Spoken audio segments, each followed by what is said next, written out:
The smell of gardenias hit me the moment I stepped out of the car, and I remember thinking that was strange.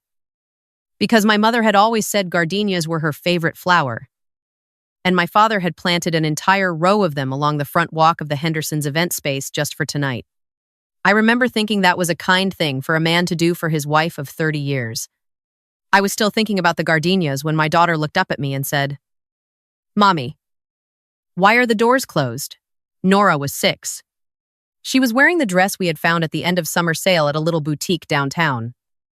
The pale green one with the white sash that she had named her fancy garden dress because she said it made her feel like she was standing inside a flower.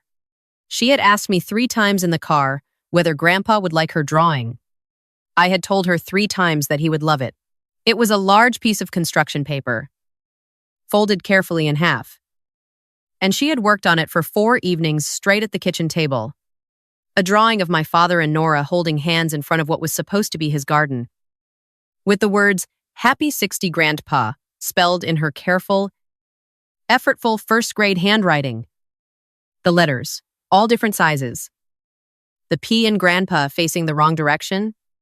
It was the most beautiful thing I had ever seen. She had carried it on her lap the whole drive over, pressed flat against her legs so it wouldn't crease. I had knocked twice. No one came. My phone buzzed in my purse. A text from my mother, sent 2 minutes earlier, while we were still parking. "Tonight is immediate family only for the first part of the evening. You know how these things go. I'll call you tomorrow." I read it standing on the front step with Nora's hand in mine and the sound of people laughing on the other side of those closed doors. I called my mother back immediately. She didn't pick up. I called again. Voicemail. I stood there for a moment with the phone in my hand and the gardenias behind me and my daughter looking up at me with that particular expression children have when they know something is wrong, but are still trusting you to make it make sense. "Is Grandpa in there?" Nora asked. "He is?" I said. "Can we go in?" I didn't answer her right away, because I was still trying to understand the text. Immediate family only. I was my father's daughter. Nora was his granddaughter. I had driven 45 minutes in Friday evening traffic. My husband, Derek, was parked right behind me because he had gotten turned around on the back roads and just pulled in. None of us had received any prior communication about this policy. The invitation, a cream-colored card with gold script that I still had on our refrigerator at home, had said nothing about a restricted first portion of the evening. It had said, simply, "Please join us to celebrate Richard's 60th at the Henderson Garden Estate. Dinner begins at 7. It was 6:53. My mother opened the door before I could knock a 3rd time. She was wearing the navy dress she saved for important occasions. Her hair done the way, she only did it for photographs. She looked at me with an expression I recognized, the one she used when she had already decided how a conversation was going to go and was waiting for me to catch up. "Emma." Her voice was warm but controlled. "I was just about to call you. You texted me that tonight is immediate family only." "It is. For the first seating. Your father wanted just the 2 families at the table for the sit-down portion. Just us, and Diane and your sister's people. And then my sister's people," I repeated. My mother looked briefly at Nora. Then, back at me. "Lily's in-laws. They flew in from Portland. Your father wanted it intimate. You understand." I looked past her through the partially open door. I could see the long rectangular table set for dinner. I counted chairs without meaning to. Lily was there. My younger sister, standing near the far end of the room in a dress that matched the table centerpieces, talking to a woman I didn't recognize. Her husband, Brandon, was beside her. His parents were there. His sister was there. His sister's husband was there. His sister's 2 children were there. Running in a small loop around the base of the floral arrangements, I looked at my mother.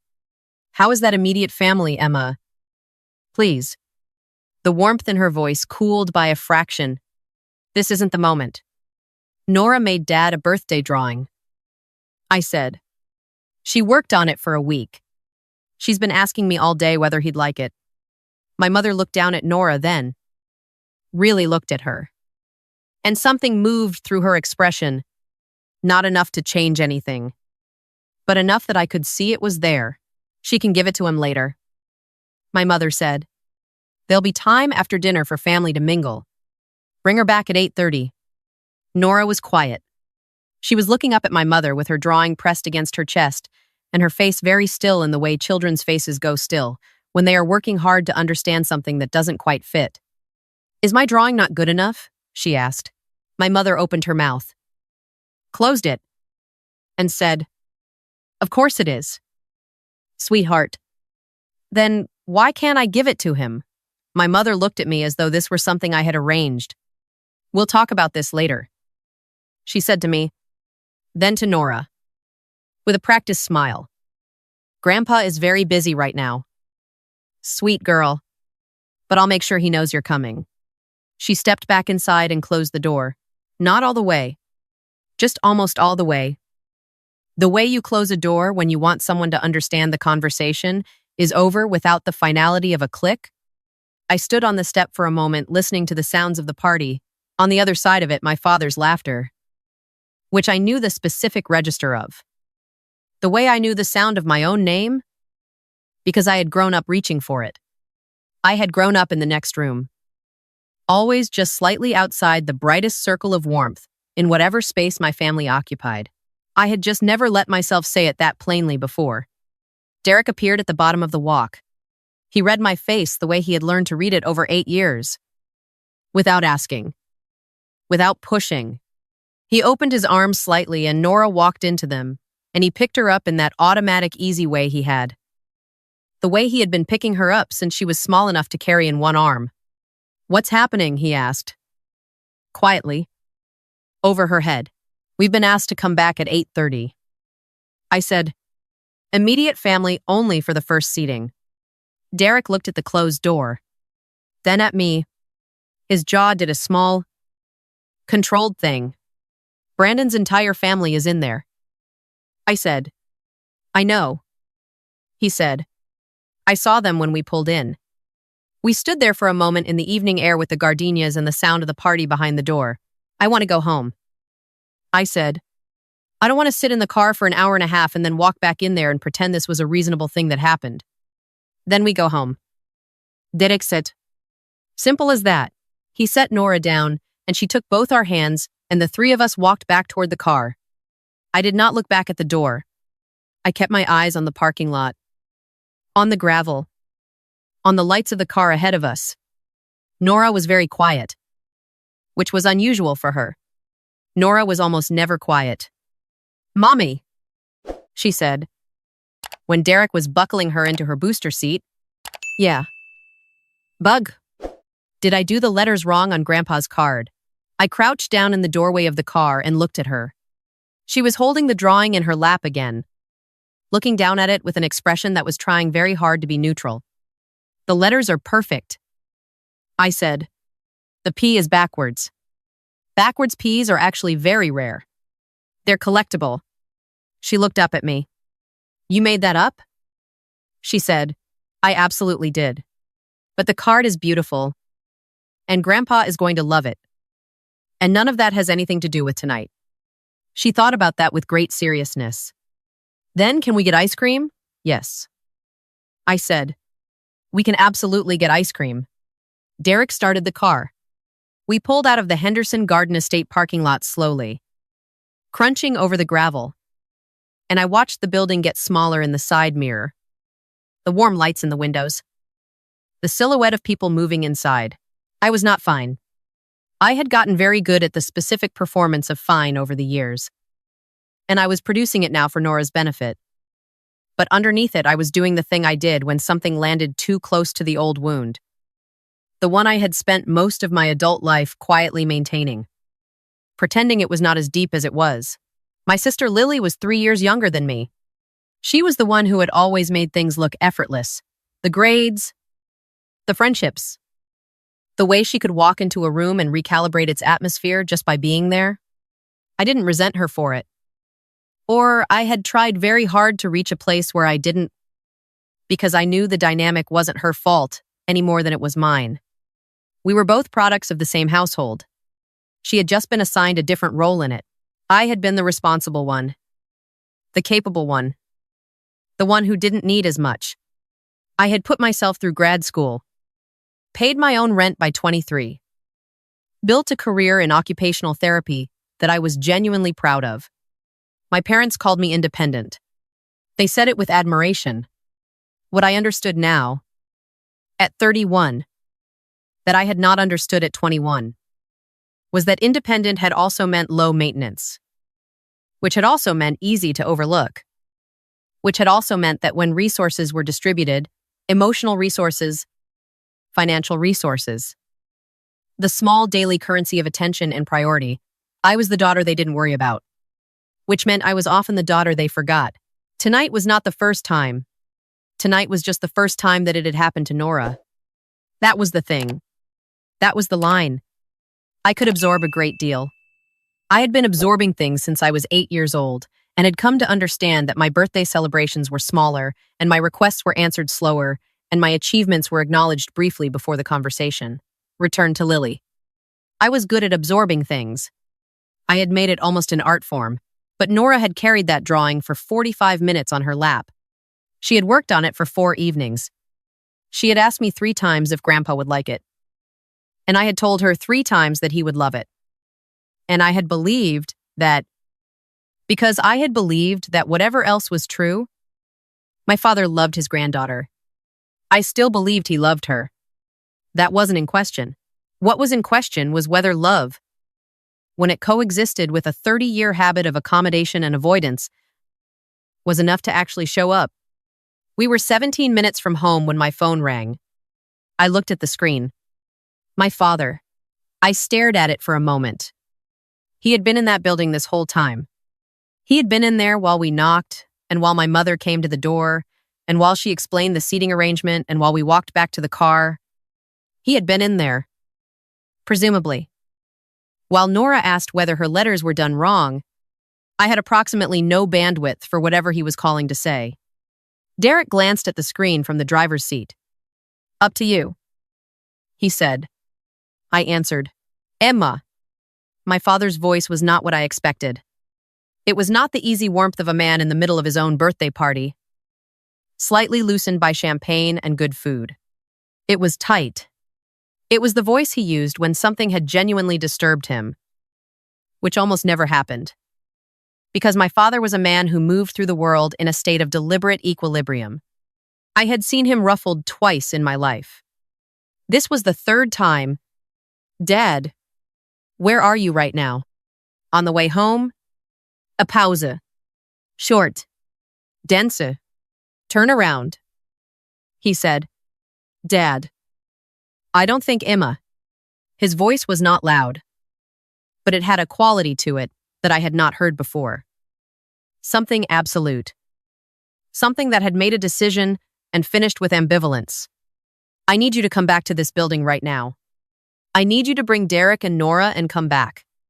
Dad? What your wife just did, I know what she did. He said, I know all of it.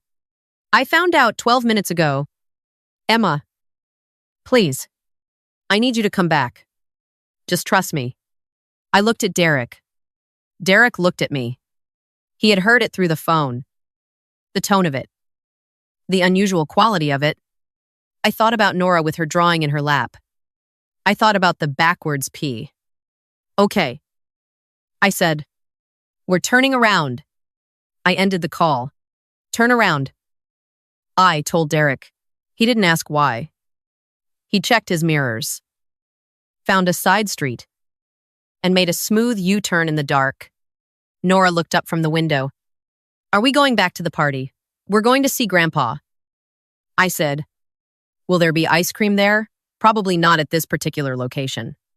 But later, absolutely later. I promise. She considered this seriously. Then she went back to looking out the window. My father was at the bottom of the front walk when we pulled in. Not at the door. Not on the steps. But standing at the very edge of the parking lot where the gravel met the grass. Like he had been watching for our headlights. He was still wearing his dinner jacket. the good gray one he wore to things that mattered. He looked like a man who had recently been given information that had rearranged something significant inside him and was still in the process of finding where everything had settled. Nora got to him before I did. She ran to him the way she always ran to him, without hesitation, without ceremony, with the full confidence of a child who had never had any reason to doubt her welcome. He caught her and lifted her and held her with an intensity that surprised me. His eyes closed for a moment, his face pressing into her hair. "Hey, birthday boy," she said, very seriously, against his shoulder. He laughed, short and not quite steady. "Hey, Nora girl." He set her down and looked at Derek. "Would you mind taking her to look at the fountain around back? I think they've got it lit up." Nora's head turned toward the back of the building. "Is there a fountain? A big one?" My father said, "with lights underneath." "Derek." She grabbed my husband's hand with enormous purpose. Derek looked at me. "I'm right here," his eyes said. He took Nora toward the side of the building, and they disappeared into the dark. My father and I stood in the gravel.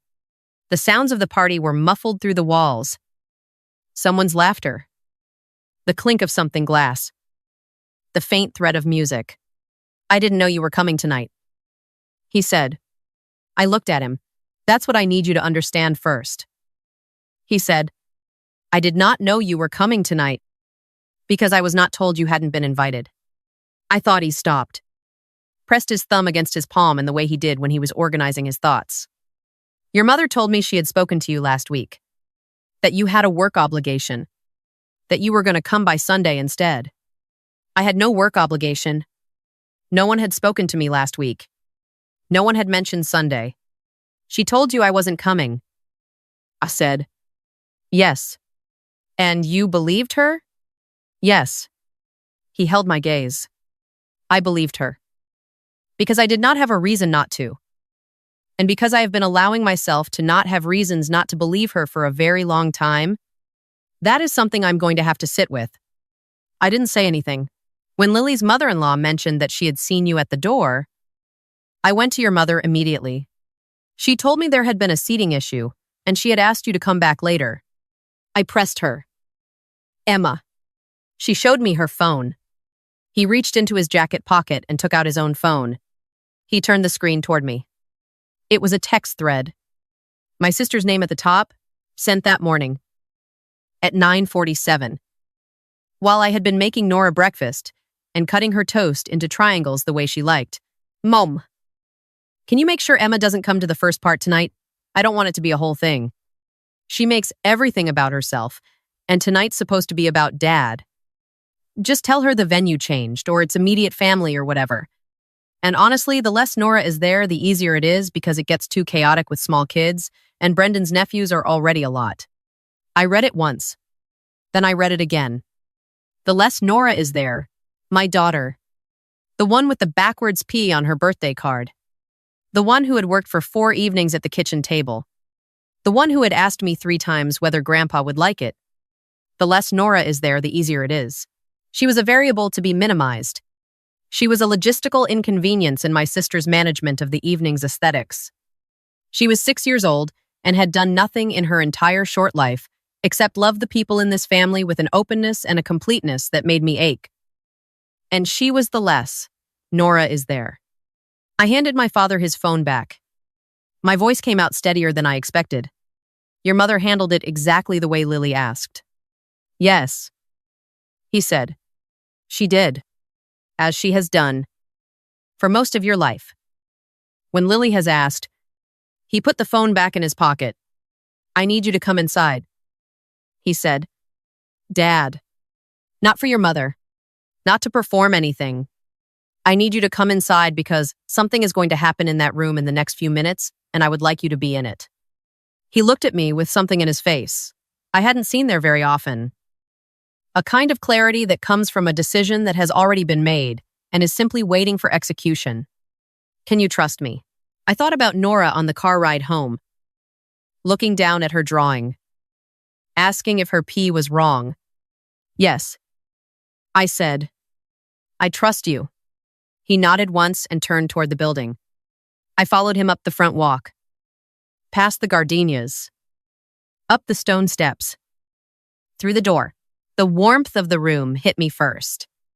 Then the light, the candlelight on the long table, the flowers everywhere. White roses in tall vases. The dessert cart, near the side wall, already populated with things my father liked. The sound of 20-some people in mid-conversation who did not immediately register the door opening. My mother saw me first. She was standing near the head of the table, and her face when she saw me went through a rapid, involuntary sequence. Surprise. Then the very specific alarm of someone whose logistics have failed. Then the gathering of composure. The pulling together of her public self. Richard, she said to my father. And the word was clipped and pointed and meant to be a private communication. But it wasn't private enough. I'd like everyone's attention for a moment. My father said. Not loudly.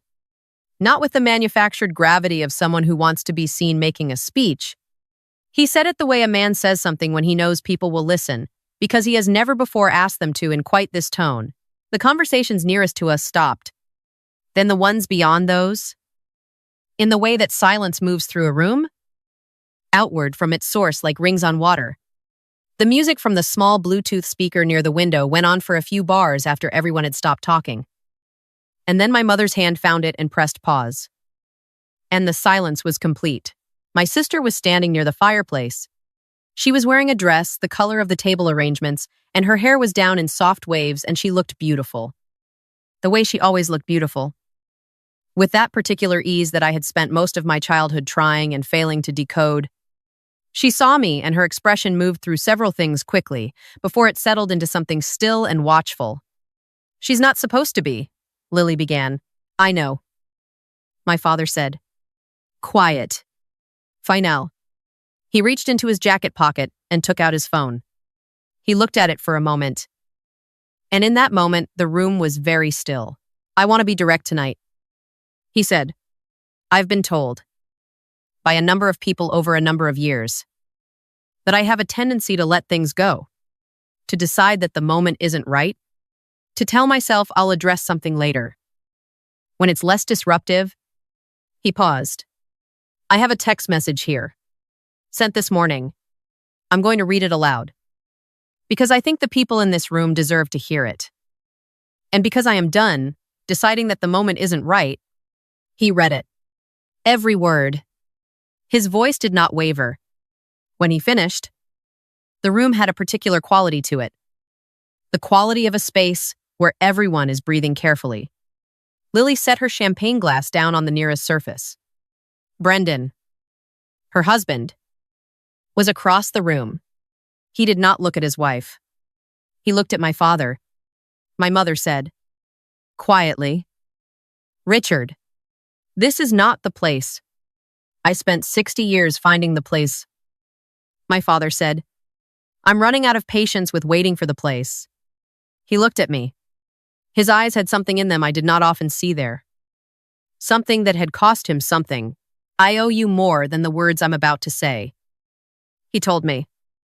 But I want to start with the words, I did not know you were excluded tonight. Because I should have been paying enough attention to know the things that were being managed around me. I wasn't. That is on me. And I am sorry that Nora stood outside this building tonight holding a drawing she made for me. I had told myself on the walk up the steps that I would hold it together. I had a long history of holding it together in front of people.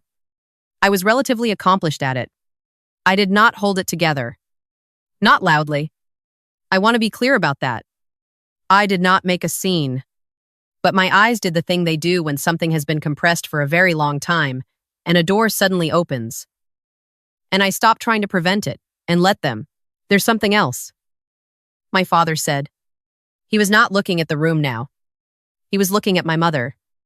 The Cartwright watch. The one that belonged to my father. The one I told both of my daughters. Explicitly. Would be divided between them as a decision I had not yet made. My mother's expression shifted. I was informed last month that it had been misplaced in the last move. My father said, I accepted that. I was asked not to bring it up, because it would cause upset. He paused. I had a conversation this afternoon with the woman who cleans Lily's house. She has worked for Lily for 2 years. She mentioned, in passing, because she had no reason not to, that she had admired the antique watch in its display case on Lily's bookshelf. The room was entirely without sound. The trust documents I established 9 years ago, my father said, are being revised. I had a phone conversation with my attorney at 5 o'clock this evening. Before dinner began, he was still looking at my mother. His voice was even in a way that I understood required everything he had. The primary beneficiary of the property asset, the Cartwright family land in Virginia, that was to be split equally, is being restructured. I want to be clear that this is not punitive. It is corrective. I should have been more specific 9 years ago. And I am being specific now. My mother said, "You cannot be serious." I am entirely serious. My father said, "And I would like tonight to return to being a birthday party, if that's possible. I think the food is getting cold." He turned to me one more time. "Where is Nora? In the back?" I said, "At the fountain." "Go get her." He said, "I'd like to see her drawing." I went. The back of the Henderson Garden Estate opened onto a stone terrace. And below the terrace, there was a circular fountain lit from beneath, with soft amber lights that made the water look like something poured from an old lamp. Derek was crouched at the fountain's edge with Nora beside him, her small hand trailing in the water. Both of them, very still, in the way of people watching something that asks for stillness. I walked down the terrace steps toward them. Derek heard my footsteps and looked up. He read my face. "Okay," he said. He changed the trust. I said, "In front of everyone." Derek was quiet for a moment, and he asked to see her drawing. Derek exhaled slowly. He looked at me for a long time. Then he nodded. Nora had not looked up from the fountain. She was watching the way the light moved through the water with complete concentration. "Bug?" I said. She looked up at me. "Grandpa wants to see your card." Her face did something that I would have given a great deal to photograph. Not excitement exactly, and not relief exactly, but something underneath both of them, something that had been waiting for a door to open. She stood up from the fountain and brushed the water from her fingers on her fancy garden dress without ceremony and held her card out to me. I handed it back to her. "You carry it." I said, "It's yours to give." She held it in both hands. Flet. Careful. And walked up the terrace steps with the seriousness of someone carrying something important. Which she was.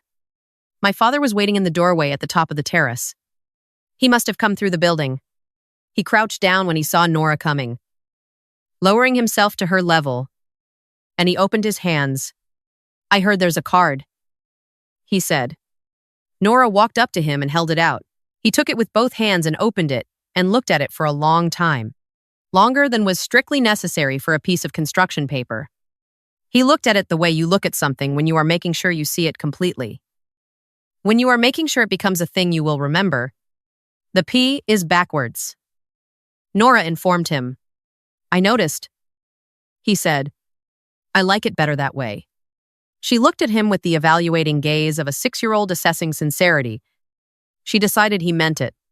"Happy birthday, Grandpa Robert," she said. With great dignity, he reached out and held the back of her head gently for a moment. "The way you hold something, you understand the value of." "Thank you, Nora girl," he said. We stayed for dinner. The room had the strained, careful quality of a space where something significant had recently happened, and everyone was still deciding how to carry it. My mother was quiet in a way that was different from her usual quiet. Something rearranged behind her eyes. Lily sat across the long table and did not look at me for most of the meal. And then looked at me once. Near the end. With an expression I could not immediately name. Not anger. Not the smoothed-over performance of normalcy. Something more complicated. Something that looked almost like a reckoning in process. Brendan's family was pleasant to us in the careful way of people who have witnessed something they didn't expect to witness and are still calibrating. Nora sat beside my father and ate her dinner with her characteristic focused efficiency and asked him 3 questions about what he was planning to grow in his garden next spring. And he answered all 3 with complete seriousness. And at one point, she told him that she thought tomatoes were overrated, and he said he had been saying the same thing for 30 years. And she looked at him as though he were the wisest person she had ever encountered. We left at 9:30. My father walked us out to the car. He held Nora one more time at the bottom of the walk and told her he was going to frame the card and put it on his desk. She said she was glad the backwards P hadn't bothered him. He said the backwards P was his favorite part. He shook Derek's hand and said it was good to have him there. He looked at me last. At the bottom of the walk with the gardenias behind him and the amber light from the windows catching the silver in his hair. And his eyes had that quality again. The one I had not seen in them often. The one that looked like the beginning of a different kind of relationship. "I'll call you this week," he said. "I'll pick up," I said. He put his hand briefly on my shoulder. Then he turned and walked back up toward the building. We found a place 20 minutes away. The kind of ice cream shop with mismatched chairs and a chalkboard menu and a small television in the corner playing something with the sound off. Nora got 2 scoops of strawberry with rainbow sprinkles, which she consumed with methodical joy. Derek got the salted caramel. He gave me half without being asked because he knew I would want it and wouldn't order it myself. We sat in that small shop in the warm light. The 3 of us. And outside the window, the town did its ordinary Friday night things. People on the sidewalk. Someone's dog pulling at a leash. A couple walking close together against the cooling evening air. And I thought about the Henderson Garden Estate and the candlelit table and the room's particular silence when my father read the text aloud. I thought about Nora at the fountain. Her fingers trailing in the lit water. I didn't feel victorious. That wasn't the word for it. I felt something quieter than that. Something that didn't have a clean name, but sat in the chest like a slow exhale after a very long time of not quite breathing fully. My father called on Tuesday, as he said he would. He told me that the attorney conversation had actually been in motion for 6 weeks before the party. That there had been a series of smaller moments over the past few years that he had added to a private, internal accounting. The birthday party. And the text had been what he described as the last piece he needed. Not the trigger, but the confirmation. The watch arrived at our house by registered mail 3 weeks after the party. No letter. Just the watch in its worn leather case with my grandfather's initials stamped on the lid. I set it on the bookshelf in our front room. Nora asked me what it was, and I told her it had belonged to her great-grandfather. And she looked at it for a long time with her hands behind her back the way she looked at things in museums. "Is it old?" she asked. "Very old." I said, "Does it still work?" "I don't know." I said, "We could take it to someone who knows about old things and find out." She thought about this. "Could we do that on a Saturday after gymnastics?" "Yes." I said, "We absolutely can." My father came for Sunday dinner 6 weeks later. Alone. And sat at our kitchen table while Derek grilled and Nora showed him her entire Lego collection piece by piece with detailed narration. He sat through all of it with complete attention, asking questions. And when she showed him the small set she'd built herself from a picture she'd seen online, he said it was the most impressive piece of engineering he had seen in recent memory, which she received with the satisfaction of someone who has been told what they already knew. After dinner, after Nora was in bed, my father and I sat on the back porch. He told me things he hadn't told me before. About the years I was in grad school. About decisions that had moved around me without my knowledge. About the way my self-sufficiency had been used. Without anyone quite saying so. As a reason to need less from him. He didn't dress it up. He said it plainly. In the same direct voice he had used at the estate. And he let me respond, however I needed to respond. When I got angry, and I did, sitting on that back porch in the quiet suburban dark, I got genuinely angry in a way I had not let myself be in his presence before he didn't move to manage it. He didn't smooth it over or redirect. or wait for me to return to a more comfortable register. He sat with it. That, I think, was the thing I had been waiting the longest to be allowed. Lily sent me a message 4 months later. It was long, carefully composed. The kind of text that has clearly been written and deleted and rewritten over the course of several days.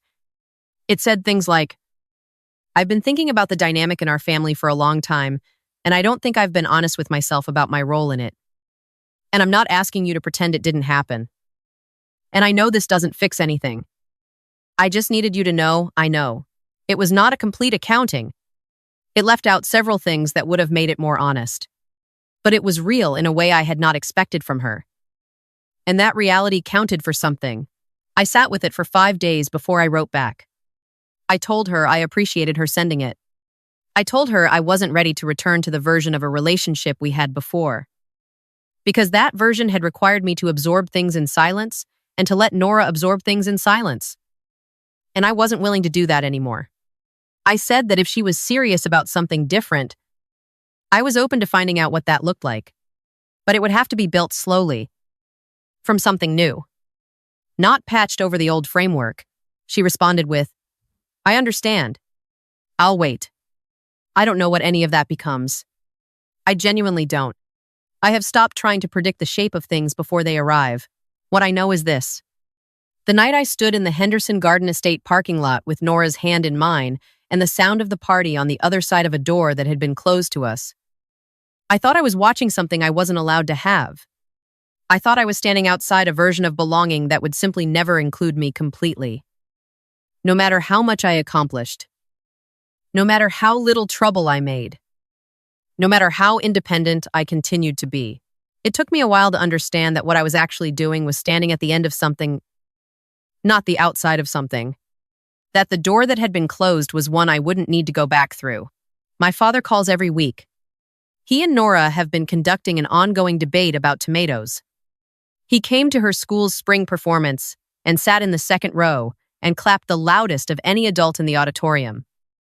And she spotted him from the stage and lost her composure for half a second in a way that I think she will remember for a long time. The watch. It turned out, still runs. The man at the repair shop wound it and held it to his ear and said it just needed someone to pay attention to it. He said sometimes that's all it takes. I wear it sometimes. On Saturdays. Just because I can. It sits a little large on my wrist. Made for a bigger hand. But I like the weight of it. I like knowing where it came from and how it traveled to get here. And that it ended up with someone who intends to keep it, some things, it turns out, arrive exactly when they were always supposed to.